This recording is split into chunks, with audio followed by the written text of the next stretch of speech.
Have you ever noticed that when we turn 50 as guys, time really starts to win more than it did when we were younger?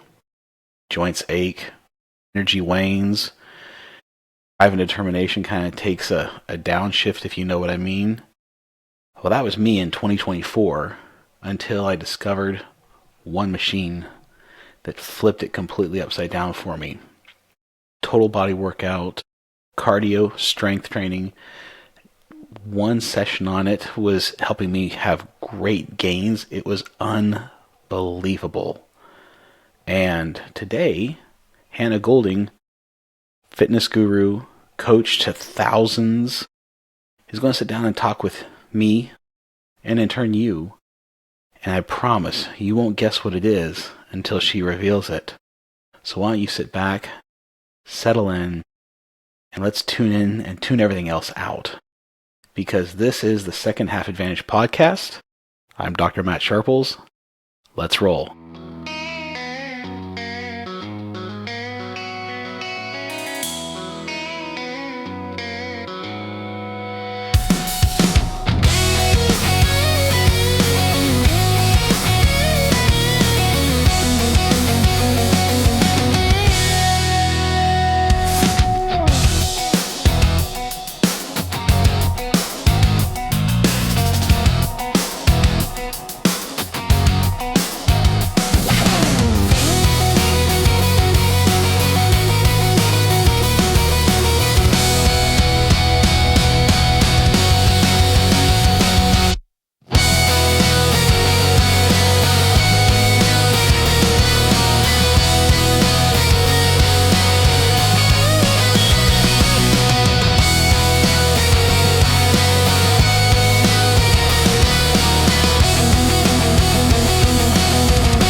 Welcome back to the Second Half Advantage podcast. As I mentioned, I'm Dr. Matt Sharples, and I am so excited to welcome Hannah to the show. Hannah, thank you for joining us. Of course, happy to be here. That's awesome. So I have been talking about you and kind of bragging to everyone about who you are and what you do and all that good stuff. I just can't help myself because you're amazing. But I would love to start off the interview and just ask a little bit about how you got into coaching, especially if you've worked specifically with guys, in the 50 plus range and things like that. How did that start for you? Yeah, of course. So my coaching journey is kind of weird. So I actually started out on the marketing side for a group of coaches. And I went on lots of events with them. Specifically, they were working with a lot of guys in that upper 50s demographic and helping them and seeing the difference that they were making. And then it kind of all translated after I had my daughter, looking in the mirror, not loving what I was seeing, not loving how I was feeling, and went to my husband and said, okay, I'm done feeling like this. I'm going to get into the gym. We're going to get things figured out. And, I lucked out. I have a husband who is a gym rat. He has been so supportive. And I had this light bulb moment as I was getting back into shape, thinking, I am so lucky. Not very many people have a support system like I do. And that is really sad to me. And how many women, specifically postpartum, how I was feeling, don't have support, don't know where to start. And that's kind of what geared me into the coaching realm, especially seeing what those coaches had done before. I was like, I can do that. Like, I've had my own transformation. I want to step into that same spot and I want to help people. And it's like my calling in life. You know, I've done a lot of different jobs in my life, but coaching, like my husband said just the other day, he's like, I don't know if I've ever seen you quite so happy. So I love coaching, but it was kind of like a weird journey to get here, but it's the best. That's awesome. And as I've mentioned before, you are the coach, the leader of the second largest indoor online kind of rowing community that we have. Before we talk about the community itself and who it is and what it is, what makes your community special or unique? Kind of give me a little bit of why this community is worth someone paying attention to.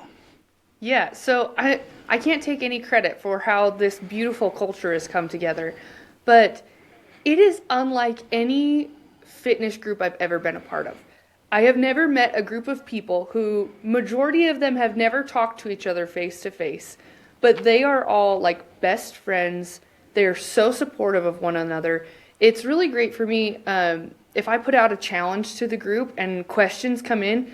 Most of the time, before I can even get to answering a question, someone else from the team has jumped in to help. Wow. Like the level of just camaraderie and wanting to help each other, and no matter if you've been with the group from the beginning or just starting, like everyone is super cohesive and want the best for each other, which is just really cool because you don't see that a lot in a fitness setting. Most people kind of, put their headphones on and do their own thing, but not in this group. They are team players through and through.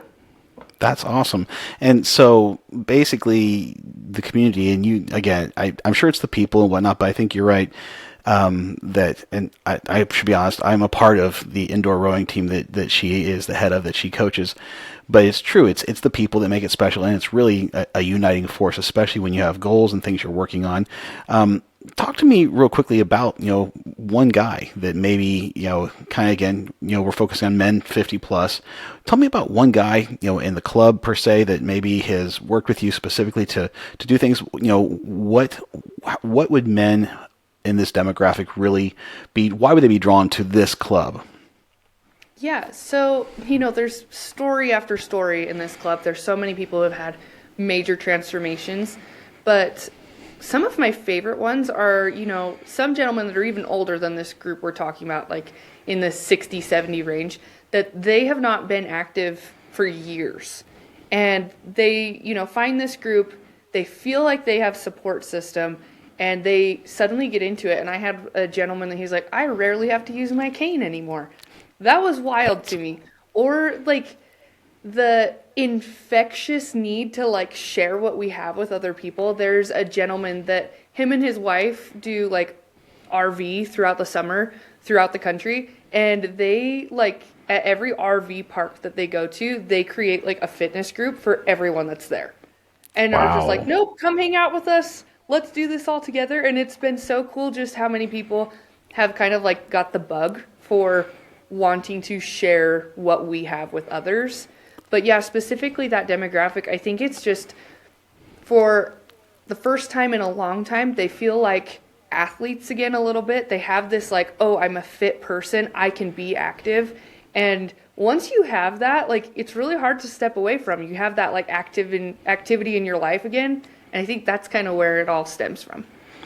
It's so funny that you mentioned that, because I literally, just before we hopped on here to record this, I was talking to my mom, who is in her mid-70s, and my dad, who is getting close to the 80 mark, and he's recently retired. And even though he probably knows he needs to stay active, his routine is so sedentary. And he just mentioned, he's like, yeah, I used to walk all the time and all this stuff, and just the other day I went for a 2-mile walk, and now my legs are hurting. And I instantly said, you guys need to get yourself a Concept 2 rower in the house, and you need to start using it.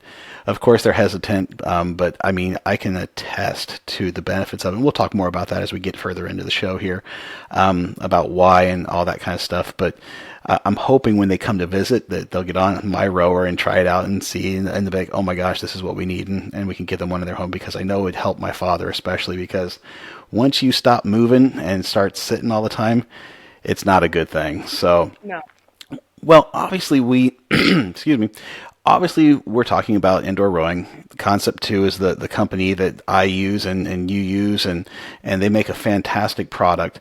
But I would love for you to kind of outline why men 50 and older, 70-year-olds, whatnot, why should they take a serious look at rowing as a way to stay in shape, as opposed to what we did when we were in our 20s, the free weights, even the machines, the running, the treadmills, all that stuff. I mean, those are great sources of exercise, but why would you recommend rowing to men like me?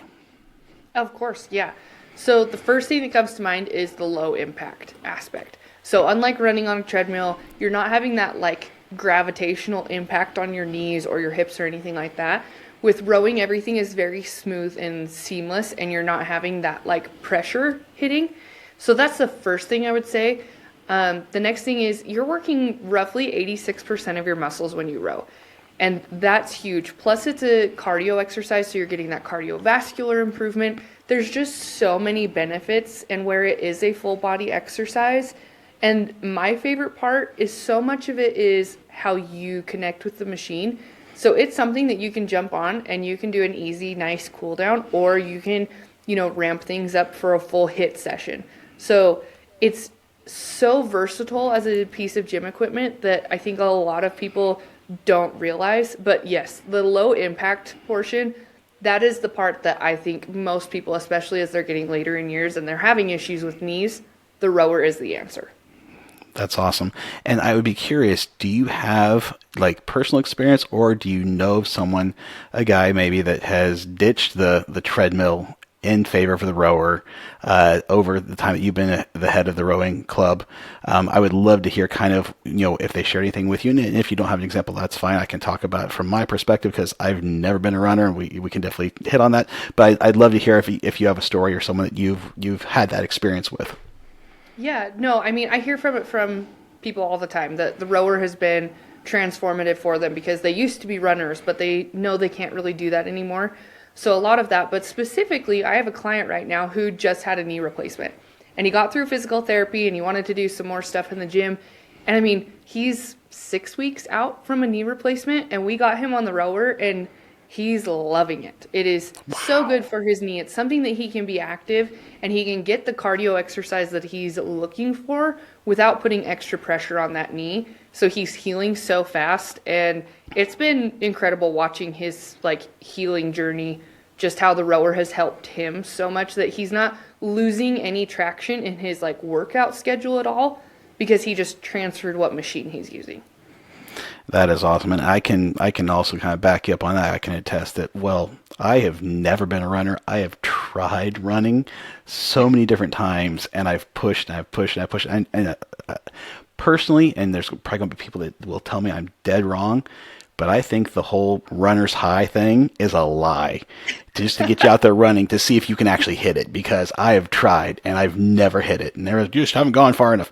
Well, I've gone far enough to know that I don't like it, but I love my rower. It's been huge. So if you either don't like running or want to get away from the high impact, you really need to check this out. It's awesome. So I got a couple questions for you here specifically about this. We've already kind of talked about, knee shot, back tight, shoulder junk. You can tweak your workouts on the rower. I mean, and I think that I can safely say that this is a machine that you can hit with no matter what's going on, and you can modify the workouts. Of course, technique is a big part of it. We'll probably talk about that here in a little bit, but it has a lot of flexibility. Unlike other things, they're so specific that if you can't do it quite right, or it hurts or whatever, you got to find something else. You've got a lot of versatility here, which is awesome. Let me ask you this real quickly. Obviously, when someone starts something new, there's a bit of an excitement. It's new, it's exciting, I get rah-rah and all this stuff. Speak to someone that maybe, has gotten into this. They're 3 weeks in, sore, tired, it's lost its new car smell and shine. What would you say to them if they're looking to I'm just going to hang it up, I'm going to quit? What would you say? Yeah, so I see that a lot because when you first start rowing, especially if you're doing the Concept 2 rankings and things like that, you're hitting PR after PR, and it is a high of, I feel, competitive. There's so many aspects of rowing on that side that I think people like jump into really quick. But you hit that 3 week mark, and the personal bests start getting a little harder to get and things like that. When you hit that, I always tell my clients go back to the basics. We talk in rowing, and Matt hears me say this all the time: slow is smooth and smooth is fast. So if you slow down, do some drill work, kind of get back into the basics of things and start rowing, as we talked about, technique correctly, it opens a whole new door that those PRs are way easier to hit, and you get into a different form of rowing instead of the just like, okay, I want to jump on and chase numbers, things like that. It's a different phase of rowing. And once you get into the actual rowing correctly, getting that long, elegant stroke that we're looking for, I think it has like a meditative aspect to it. And suddenly rowing becomes, for me, addictive. I love jumping on my rower. And that's like the 3 week hump, when you stop chasing the PRs and focus on how can I do this better. That's great advice. So next up, I would ask you, with rowing in particular, since that's what we're talking about, guys, in their late 40s or the 50s, we're busy. We've got work responsibilities, kids going to college. We feel overwhelmed and stressed. When life hits, what's the key to making the rower work for us? Yeah. So this is a big mindset thing that I talk to all my clients about. So it's kind of this thing of, I hate when people online say, oh, we all have the same 24 hours in a day. I don't feel like I have 24 hours in a day. So I hate that. But we all do have time, but it's, what are you willing to sacrifice now in order to make time for the rower or for the gym so that you don't have to sacrifice so much more later in life? It's kind of a thing to me of choose your hard. It is really hard for me to wake up at 5:30 in the morning to go train one of my clients. But I know that the sacrifice that she's choosing to make at 5:30 in the morning is so she can be healthier and be more present for her kids later down the road. So it's kind of a thing of choose your hard. Choose to go to the gym now, or choose to not be able to, get on the floor and play with your grandkids later. What sacrifice are you willing to make? Thank you. I am like literally cheering and yelling, and I don't want to do it in the mic because that's so true. Choose your hard. Life's hard, and you just got to choose which one is most important to you. So I agree with that 100%. As many of the listeners and viewers here on the podcast know, I have actually completed my first 1,000,000-meter season last year. I'm chasing my second million right now. I thank you very much. Goals like that, I mean, is that something that your beginner should focus on, or is that more for a season thing? Or what would you say is the best way to start with rowing if you're brand new to it? What advice would you give?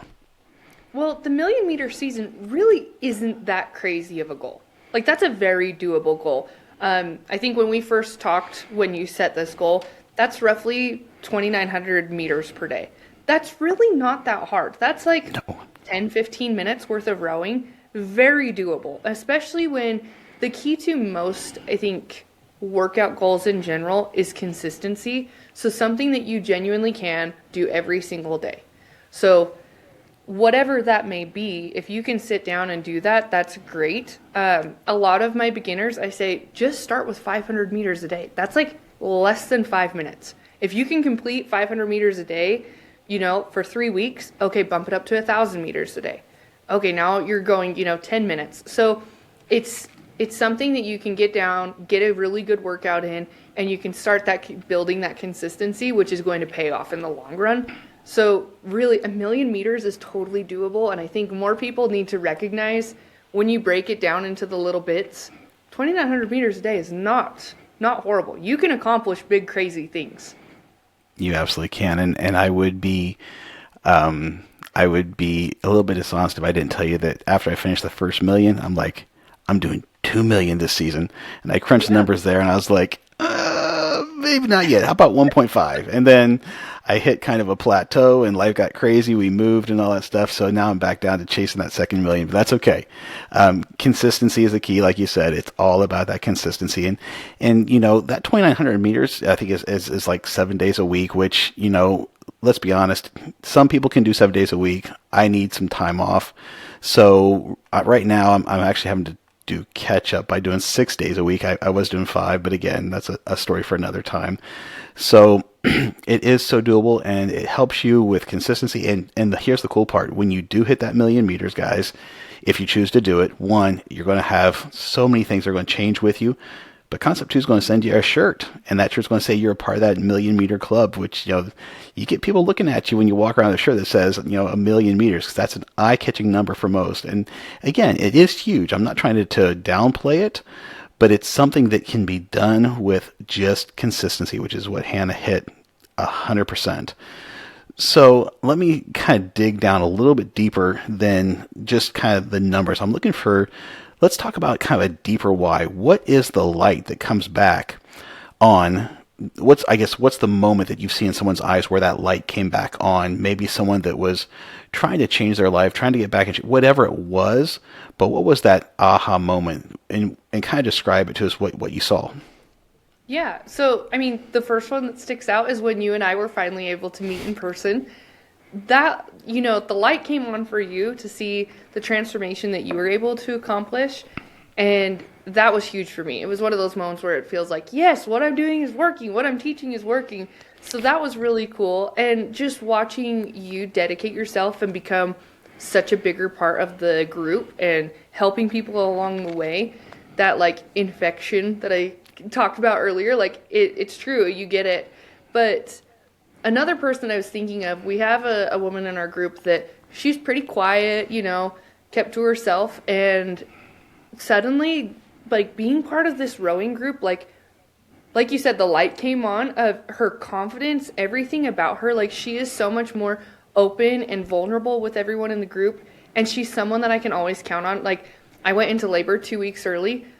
She's someone that I messaged and said, hey, can you keep the group rolling? This is kind of what I had planned, but I can't touch my computer because I'm going into labor. And I would have never said that she was somebody who could jump in and do that. And the rowing club and seeing her health improve so much.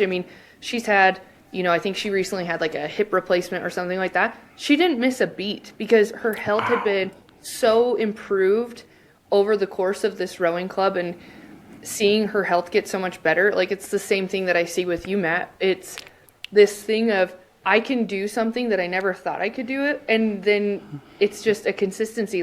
You're kind of addicted to it again, and you want to share that with other people. I think that's the best part of this whole thing, is the way you want to reach out and share with other people what you've learned. I love that. And as you were talking there, Hannah, one thing that came to mind, because I know the story, but I think people would find it very interesting to kind of talk about your origin story when it came to the club, how you became the de facto leader, so to speak. So if you wouldn't mind, just take a few minutes and just tell us that story, because I know every time you tell it, I get a big old smile on my face, because it's one of the most interesting things with this whole rowing phenomenon. Yeah, it was so random. So our great leader, I'll call him that, he came to the marketing department at the time and said, hey, we're in the midst of COVID. People need to be healthy. I want to get a rower in everyone's home. I want to launch a rowing club. And so somehow that got assigned to me. And I even remember very distinctly telling him, I don't even like rowing. What are you talking about? But okay, sure, I guess I'll figure this out. So we partnered with Concept 2. We launched this club, and I remember the day that we launched, I was actually sitting in this very room with my computer, and my email just started blowing up. There's ding, ding, ding, of people saying, I want a rower. And it turned into this crazy phenomenon that was so much fun to be a part of. And then it kind of transferred. I started out as the how to row incorrectly for our coach at the time, which was great. I learned a lot. And then as the group kind of changed, I said, I want to be the coach here. I want to do more. And so I got certified through Concept 2 to be a rowing coach. And since then, the group is like my life. It's the best part of my week, getting on and helping everybody and cheering each other on. It's been so much fun, but it is the most random journey. And it's great now, but yes, looking back, it was so weird how it all started. I love that story. I really do. And you mentioned something there about how you were the, I guess, in the beginning, the de facto wrong, how to row wrong or Yeah. improper. And that actually begs the question because you and I both know, and probably most people that ever have seen an indoor rower, it was associated with CrossFit. Yes. And I mean, those athletes are phenomenal. They're amazing. But the one thing that once I learned a little bit about rowing, so many of them have no clue what this machine is like, how it's supposed to be used. So tell me the difference, like for a guy that's hopping in there, and just brings that typical manly grrr type attitude to the rower. What should they do and what should they not do as they're becoming acquainted with a machine? Yes, and I agree. So CrossFit definitely brought the rower front and center. And no hate to CrossFit. I love the competitive aspect of it. I love the community. But they kind of gave people a rower and said, go crazy, and they never learned quite how to do it. And because of the competitive aspect of CrossFit, I felt like we had this mentality of I've got to beat the machine. So, like any other weight bearing machine, they look at, oh, the stack of plates, I've got to lift the whole stack, I've got to beat this machine. And they throw the flywheel, the damper on the flywheel up to 10 and try to like muscle through it. And that is like the worst way to row. Um, a guy just the other day at the gym did the same thing, and I was like, whoa, whoa, whoa, sir. Rowing on the water, your damper would be like 3 to 4. So, we knocked that down, and he had this moment of, oh my gosh, I'm rowing so much further and so much faster. I had no idea. I thought I just had to put the damper up to 10 because most people think of it like any other resistance on any other machine. When in reality, the resistance and the effort on the rower comes from you as the athlete, not from that resistance, because it's not a true weight resistance, it's an airflow resistance. So that's a little confusing for some people, and like you said, it wasn't really explained well.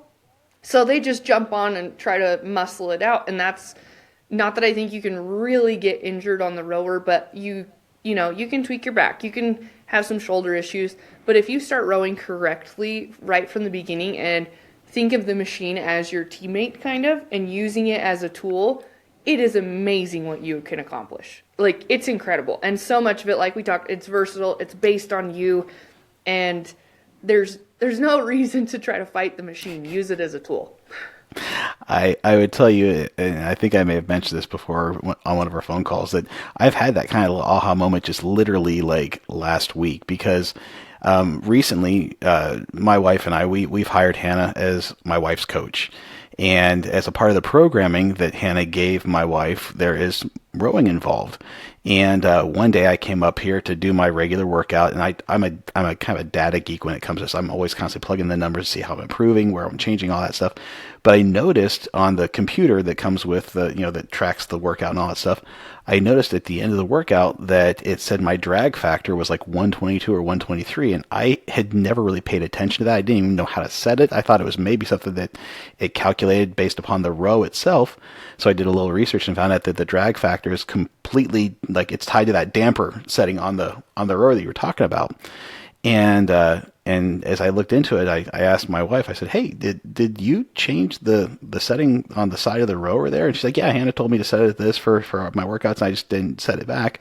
Well, come to find out, through my research, I found out that for my age, for what I'm trying to accomplish, which is body recomposition, so losing weight, holding on to muscle, all that stuff, I'm better served with a drag factor of 122 to 123 than the 142 I've been doing for this whole time. So I learned something new there, and it's again my technique is better when I have that right, that damper set to the right thing there, and it just goes back to talk about how versatile this machine is, and you can grow with it for years and years and years. It's not something that you only hit in your 20s or 30s or whatever. It's got something for every phase of life, I believe. Yeah, So totally. moving on here.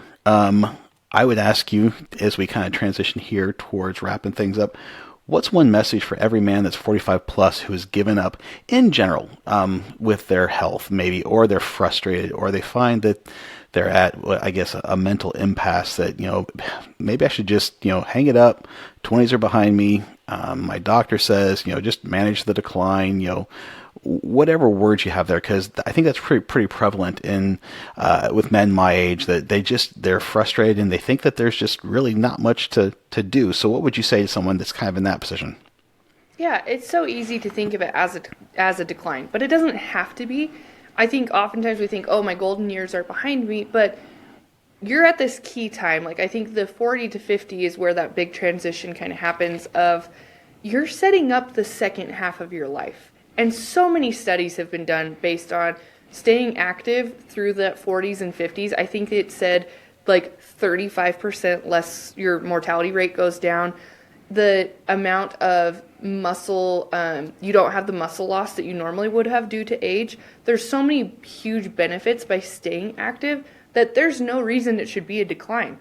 Like, sure, you might not be able to be the quarterback anymore, but what does that matter? There's a billion other amazing things out there that you can do by staying healthy and active. It's funny, I was just teasing my dad the other day because I can't get him to go to the gym with me because he says he's too competitive. And I was like, Dad, you win. You can lift more than me. Like, there's no competition here. And I think it's this, like, funny thing, especially in rowing, that the men that I've trained that have found rowing, they have this opportunity to become competitive with themselves again and feel like athletes. And so then they have this opportunity that they don't have the decline because they have something that they're working towards now. I think you have to have that mindset shift of, instead of competing against your gym nemesis or whoever it may be that has been your like motivation for so long, you have to switch, and your motivation needs to come from competing against yourself. And then there's no reason that you should be slowing down the older you get. There's no reason.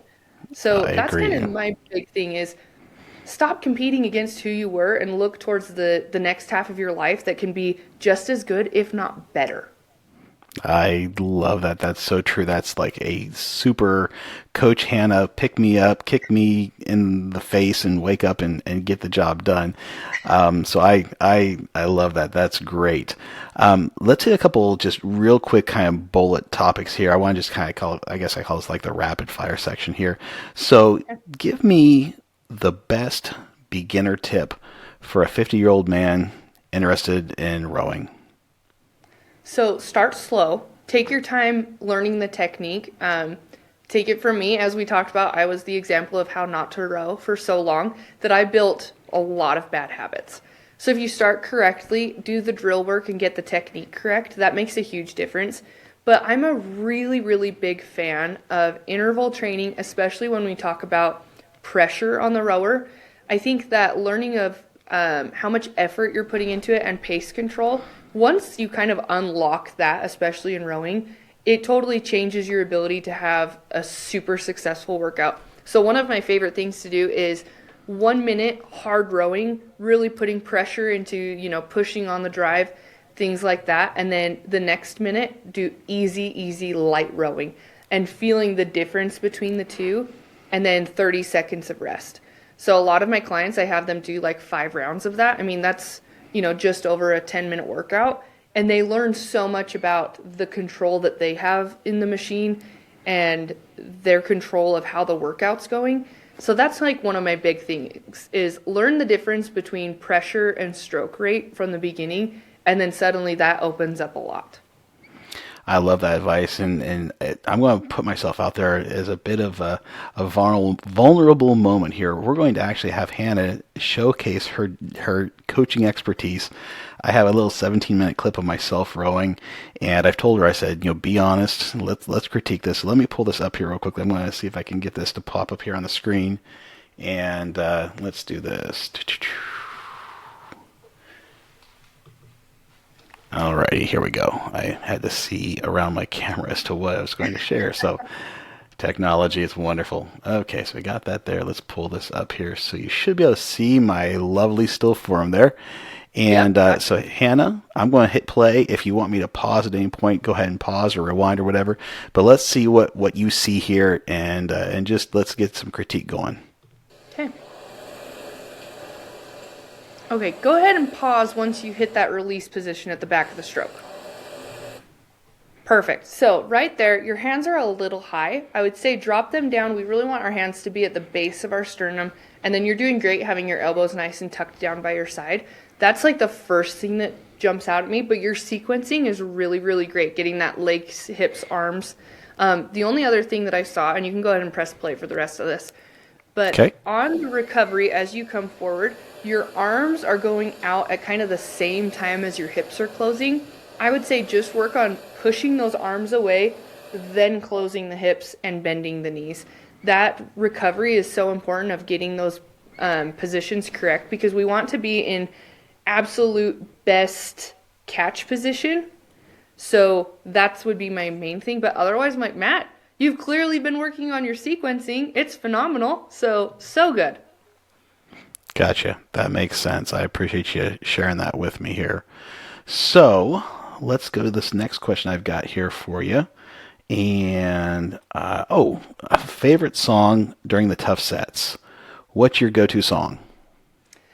Okay, well, I'm a total emo girly. I like my rock music. But the song that comes to mind that, no matter the workout, if it comes on, I have to like grind and finish, is Prayer of the Refugee by Rise Against. That is the song that, I'm going to go charging in there. Be like, Gondor calls for aid. I am there for you. So that would be my song. I love that. That is awesome. That is like, and the fact that you use the Gondor reference just talks about how cool you are. Like, any man that doesn't get that reference, yeah, you need to turn in your man card, because you need to know that. I mean, that's one we all need to know. So talk to me real quickly about habits that separate those that really transform their lives with a rower from just your casual user. What are the key habits, or what's a key habit?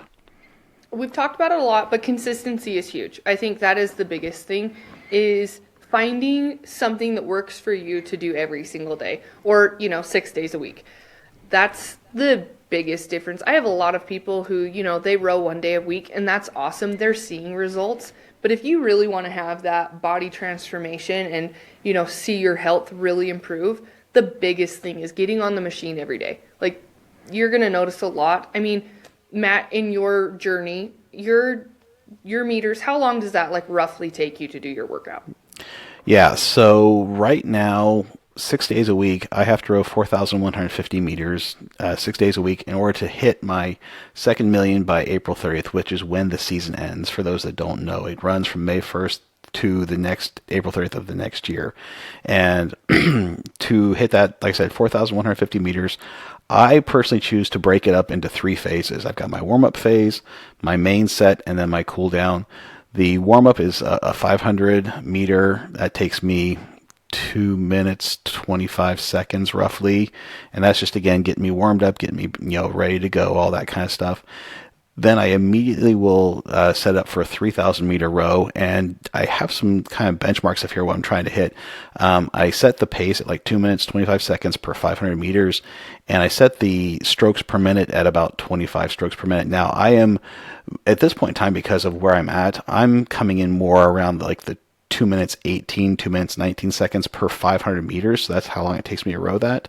That part of the workout takes me 13 minutes and 50 seconds up to 14 minutes and 5 seconds, depending upon, again, how I'm working through that. And then the last phase is just a simple 650 meter cool down. I have no kind of settings on that. It's just I throw it on there, and that's usually 3 minutes and 15 to 20 seconds as I cool down there. And that, those 3 phases, 500, 3,000, 650, that's 4,150 meters. I do that Monday through Saturday. I do take Sundays off just as a day to rest and recover. But that's kind of, so if you add those numbers together, you're looking at like what, 20 minutes basically, for a total workout, which is a huge, I mean, it's a time saver. It's a great thing to do. And for me, I know you have a favorite song. I don't listen to music when I row. I plug in to the TV because when I first started, I was like, okay, I need something to distract me because I'm afraid I'm going to get burnt out. And now it's just a habit where I'll just throw up something to watch on TV, and before I know it, the workout's over. Yeah, well, in like 20 minutes, like that's nothing. That's less than an episode of Friends. So I know everybody, we're all Netflix addicts. So get on the rower and watch an episode. You'll have a fantastic workout like what Matt's doing in less than a half-hour episode, which is awesome. Like, especially for me, I've got my 2 kids. If I'm going, I've got, 20 minutes to get to the gym, I can knock out a killer workout in 20 minutes on the rower. In even 10 minutes. It's shocking how much you can accomplish in such a short amount of time. And so, especially on that consistency portion, like it's really, really easy to be consistent on the rower. Awesome. So give me a billboard message. If you could put a message up on a billboard, give me a billboard message for guys that have quit. It is never too late for you to be a silver fox. That would be my billboard. I love it. I love it. And it's so true. And I'm willing to bet you that just you saying that, someone's out there, you know what? Maybe I am a silver fox. And it gets you thinking. You're like, yeah, I can do this. That's awesome. So let's wrap this up, Hannah. Tell me where people can find you on your social medias and things like that. How can they connect with you if they want to reach out and get more information? Yeah, of course. So easiest way to get a hold of me is probably through Instagram. My Instagram is Hannah D. Golding. So yeah, DM me on there. I do post some workout videos. You'll also see my super cute kids. But yeah, follow me on Instagram. Or if you're interested in having me help you coaching-wise, you can email me at goldingcoaching@gmail.com. Awesome. And you are out in Idaho. There's a gym for people that maybe are in that area, and they can contact you to find out more details about that. So you do in-person coaching, but it's not just limited to that because of technology, thank goodness. You can actually coach anyone, anywhere, if they're interested, correct? Yes. I can coach anyone, anywhere. Like we talked about, I coach Matt's wife, and you guys are in North Carolina? Yes, we Idaho, are. And it's easy. We have a whole system worked out, and so yeah, don't feel like you need to be an Idaho person for me to help you out. That's awesome. And one last thing here. Obviously, the elephant in the room, Hannah, is probably people are wondering, that's everything. I love everything you've said. I love the stories. I love the inspiration. I would love to try this, but I don't have a rower. And, right now, things can be, depending upon the person. I mean, some people have the money to go out and just fork it over and pay it and they're done with it, whatever. But is there a way that someone who wants to get into rowing can do it affordably? And if so, just what's the best way? Yeah, so specifically, if you were to join the group that Matt and I are a part of, and I'm sure you'll have all the details for them, Yep. but we finance the rowers. So our partnership with Concept 2 makes it possible for us to finance the rowers for $29 a month for 31 months, and that's 0 interest. And the shipping is only $10.99. So that part's super easy to get a rower in your home. And then you get to have me as a coach, and that membership is $5 per year for your entire household. So shut the front door. $5 for a year of coaching with Hannah. Yep. That's awesome. And it's great. Like, I will track your personal goals and be your kind of accountability partner. And then we do challenges, all sorts of fun stuff. And then I also post 3 workouts a week to our group for you to have, some structure in your rowing. That is awesome. So basically, $29 a month, interest-free for 31 months. You can have a rower shipped right to your house, brand new, unboxed, ready to go. You can join the same club that you and I are in for $5 annually, not per month. Annually, and you get 3 workouts programmed per week, plus the competitions, the incentives, the prizes. I mean, literally, just like I think it was last week, I was on the group and I saw a little thing about people that were staying consistent with their goals and showing that, and there was a prize, and I was like, hey, I'm not listed here, so I reached out to Hannah, and she's like, yeah, and there were some technical things, whatever, but as soon as I pointed out to her, she's like, boom, here, you get the prize too. So, and I'll tell you, the prize was awesome. It was something I really wanted. It's a post-recovery drink mix that I love because and we'll talk more about this in another show about, the importance of getting prepped and warmed up as far as, getting your body ready, what to do during for, preservation of electrolytes and all that stuff, and then how to recover, because that's just as important as the workout itself. But that's another topic for another day. So, Hannah, I appreciate you. Thank you so much. This has been awesome. You've been awesome. And I look forward to just continuing to rub shoulders with you. We'll have to have you back again sometime because you've been an awesome guest. So thank you very much. Yeah, of course. Thank you so much for having me. And I have loved watching your journey. It's been so much fun. So yeah, I will talk Thank about you very rowing much. all day, every day. So anytime. Awesome. Well, we'll catch you later, okay? Okay, sounds good. Bye-bye.